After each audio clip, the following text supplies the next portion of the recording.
अब रूस के दरवाजे तक पहुंच चुका है और ये दावा किसी पश्चिमी मीडिया का नहीं बल्कि खुद यूक्रेन के राष्ट्रपति व्लादिमीर ज़ेलेंस्की का है।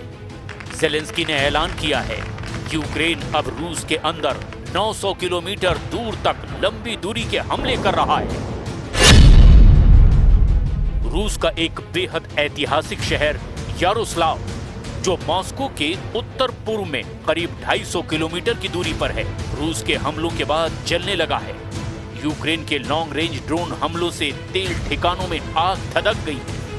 मॉस्को से 180 किलोमीटर दूर तुला इलाके में एजोड प्लांट, जो रूस के विस्फोटक बनाने में अहम हिस्सा माना जाता है, यूक्रेन ने दावा किया कि उसने इसे भी धमाके में उड़ा दिया है।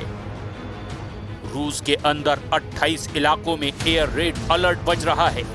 रूस के एयरपोर्ट पर उड़ानों में इन हमलों का असर दिख रहा है। रूस के कब्जे वाले इलाकों पर यूक्रेन ने मिलिट्री लॉजिस्टिक पर हमले का दावा किया है। ज़ेलेंस्की का साफ संदेश है, अगर रूस युद्ध खत्म नहीं करेगा तो युद्ध वहीं लौटेगा जहां से शुरू हुआ था। लेकिन यही वो दावा है जिसने क्रेमलिन से लेकर पूरे यूरोप तक अब बेचैनी बहुत ज्यादा बढ़ा दी है, क्योंकि अब सवाल सिर्फ इतना नहीं है कि रूस और यूक्रेन के बीच कौन जीत रहा है, बल्कि सवाल तो अब ये है कि क्या ये युद्ध पूरे यूरोप का युद्ध बनने जा रहा है और क्या पुतिन सचमुच मान चुके हैं कि अब यूक्रेन रूस के हमलों को रोक नहीं पाएगा।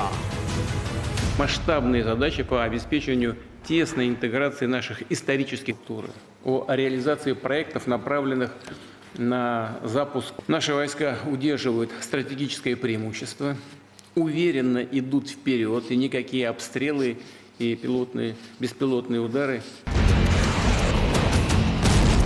4 साल से जारी इस युद्ध में हजारों मिसाइल हमले हुए, लाखों जिंदगियां बर्बाद हो गई और अब रूस यूक्रेन युद्ध एक ऐसे मोड़ पर पहुंच चुका है जहां सिर्फ कीव और मॉस्को नहीं बल्कि पूरा यूरोप दांव पर लगा दिखाई दे रहा है, क्योंकि क्रेमलिन ने एक नया संदेश दे दिया है।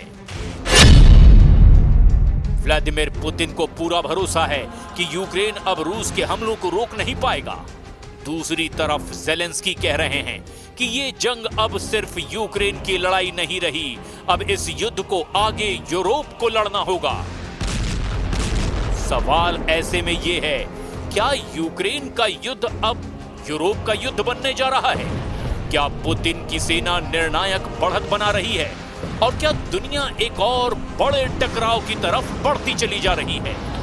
І усім, хто працює на нашу державу. Україна готова до відкриття 6 кластерів. Ми розраховуємо, що цього літа ми зможемо досягти більше результатів для нашої інтеграції в Європейський Союз.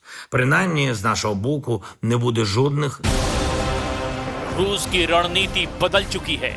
अब सिर्फ टैंक नहीं बल्कि हजारों ड्रोन, हाइपरसोनिक मिसाइलें और लगातार एयर स्ट्राइक यूक्रेन के शहरों को निशाना बना रही हैं। मॉस्को की कोशिश बिल्कुल साफ है, यूक्रेन की एयर डिफेंस को थका दो, उसके हथियार खत्म कर दो और धीरे धीरे उसकी लड़ने की क्षमता को ही तोड़ कर रख दो। पुतिन को भरोसा है कि समय रूस के साथ है। दूसरी तरफ यूक्रेन के सामने अब सबसे बड़ी चुनौती है सैनिकों की कमी, हथियारों की कमी और लगातार बढ़ता दबाव भी। यही वजह है कि ज़ेलेंस्की बार बार यूरोप से अब ज्यादा मदद मांग रहे हैं, लेकिन अब मदद की मांग के आगे बढ़कर उन्होंने यूरोप को चेतावनी दे दी है कि अगर आज यूक्रेन गिरा तो कल रूस की मिसाइलों के सामने यूरोप खड़ा होगा। यहीं से शुरू होता है युद्ध का दूसरा एंगल। क्या नेटो सीधे मैदान में उतरेगा? क्या यूरोप अपने सैनिक भेजेगा? क्या फ्रांस, ब्रिटेन, जर्मनी और पोलैंड अब सिर्फ हथियार नहीं बल्कि अपनी सेनाओं को भी भेजने की तैयारी कर रहे हैं? ये सवाल मॉस्को में भी चिंता पैदा कर रहा है। पुतिन कई बार चेतावनी दे चुके हैं, अगर नेटो सीधे युद्ध में आया तो टकराव सिर्फ यूक्रेन तक सीमित नहीं रहेगा, यानी दुनिया फिर उस शब्द को सुन रही है जिससे हर कोई डरता है। तीसरा विश्व युद्ध तय हो चुका है, लेकिन कहानी में एक नया किरदार भी है, डोनाल्ड ट्रंप। वो ट्रंप जो बार बार कह चुके हैं ये युद्ध खत्म होना चाहिए। अमेरिका हमेशा यूक्रेन के लिए पैसे नहीं बहा सकता। यानी वॉशिंगटन का मूड बदलता दिखाई दे रहा है और यही बात जो ज़ेलेंस्की की चिंता बढ़ाती चली जा रही है। इसीलिए यूरोप अब अपनी सैन्य ताकत बढ़ाता चला जा रहा है। हथियार कारखाने 24 घंटे काम कर रहे हैं, नई मिसाइलें बन रही है, ड्रोन तैयार हो रहे हैं और रक्षा बजट बढ़ाया जा रहा है। क्योंकि यूरोप को डर है अगर अमेरिका पीछे हट गया तो रूस के सामने खड़ा कौन होगा। 2026 में नेटो फोर्स ने 3 बड़े युद्धाभ्यास किए।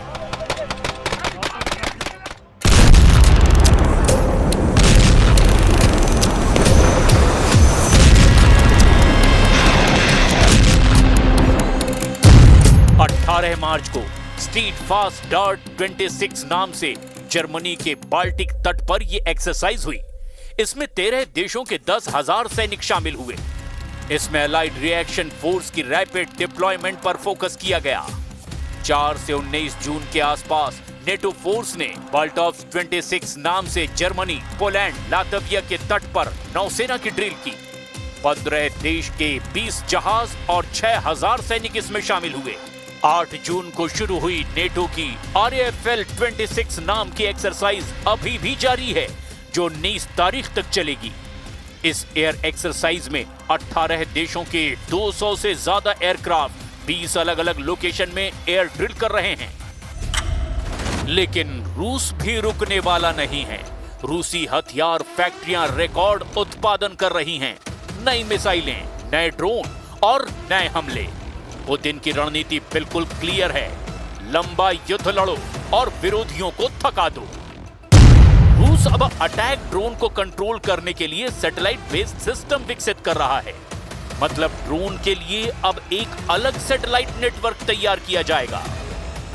Практически, можно сказать, частная структура, так она, лишний раз не буду ее называть, хотя уже неоднократно звучала она в разных ситуациях и в СМИ, उस्पेशно работает। एक और एंगल जो इस युद्ध को अब और ज्यादा खतरनाक बनाता दिख रहा है। रूस अकेला नहीं, उत्तर कोरिया, ईरान और चीन के साथ उसके रिश्ते पश्चिमी देशों की चिंता बढ़ा रहे हैं। तो क्या दुनिया 2 गुटों में बंट रही है? क्या एक नया शीत युद्ध शुरू हो चुका है?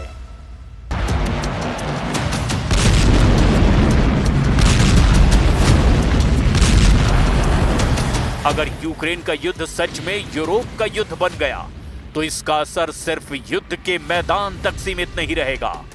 तेल, गैस, अनाज और शेयर बाजार के साथ साथ पूरी वैश्विक अर्थव्यवस्था इसकी कीमत चुकाएगी। पुतिन को भरोसा है कि यूक्रेन अब रूस को रोक नहीं पाएगा, लेकिन ज़ेलेंस्की का दावा है कि अब पूरा यूरोप उसके साथ खड़ा होगा। Чуємо від багатьох лідерів, що не тільки Європа потрібна Україні, але й Україна потрібна Європі. Це правда. І враховуючи довготривалі наміри Росії, те, що зараз російські бази будуються поблизу Європи, вже навіть там, де військових баз не було у радянський час, це точно свідчить, що без України. सवाल यही है, क्या यूरोप इस युद्ध में और गहराई तक उतरेगा? क्या नेटो और रूस आमने सामने आएंगे? और क्या दुनिया तीसरे विश्व युद्ध के एक कदम और करीब पहुंच रही है? फिलहाल मॉस्को और कीव के बीच सिर्फ मिसाइलें नहीं चल रही, बल्कि इतिहास का सबसे बड़ा जमीनी और राजनीतिक खेल खेला जा रहा है, जिसका असर पूरी दुनिया पर पड़ने वाला है। लेकिन युद्ध के मैदान से आने वाली खबरें कीव की बेचैनी और ज्यादा बढ़ा रही हैं, क्योंकि रूस ने 2026 की गर्मी में हमलों की रफ्तार बढ़ा दी है। डॉनबास से लेकर के सुमाय और खार्किव तक रूसी सेना लगातार दबाव बना रही है और पश्चिम के एक्सपर्ट्स को डर है कि आने वाले महीनों में मॉस्को और बड़े हमले कर सकता है। क्या रूस 2026 में सबसे बड़ा हमला करने जा रहा है? क्या यूक्रेन की नई रक्षा लाइन टूटने वाली है? उधर बेलारूस में रूसी सैनिकों की गतिविधियां नेटो देशों की चिंता को और ज्यादा बढ़ा रही हैं, क्योंकि रूस ने सिर्फ यूक्रेन के मोर्चे पर ही नहीं बल्कि यूरोप की सीमाओं के आसपास भी अपनी सैन्य मौजूदगी अब और बढ़ा दी है। और सबसे बड़ा डर परमाणु हथियारों का है।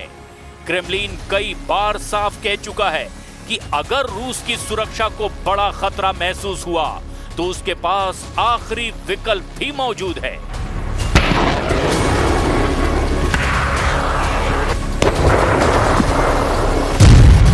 तो क्या परमाणु युद्ध का खतरा बढ़ गया है? क्या दुनिया फिर से क्यूबा मिसाइल संकट जैसे दौर में पहुंच रही है? पिछले 4 साल से लगातार चल रही ये जंग न सिर्फ रूस और यूक्रेन को बल्कि पश्चिमी देशों को भी थका रही है। अरबों डॉलर की मदद, खाली होते हथियारों के भंडार और बढ़ता आर्थिक दबाव अब यूरोप के सामने भी एक बड़ा सवाल खड़ा कर रहा है। आखिर ये युद्ध कितने साल और चलेगा? और अगर शांति नहीं हुई तो क्या आने वाले समय में रूस और नेटो के बीच सीधी टक्कर दुनिया का एक नया और सबसे खतरनाक अध्याय लिखेगी? अब सवाल सिर्फ यूक्रेन के अस्तित्व का नहीं है बल्कि पूरे यूरोप की सुरक्षा और दुनिया की कई ताकतों के संतुलन का है।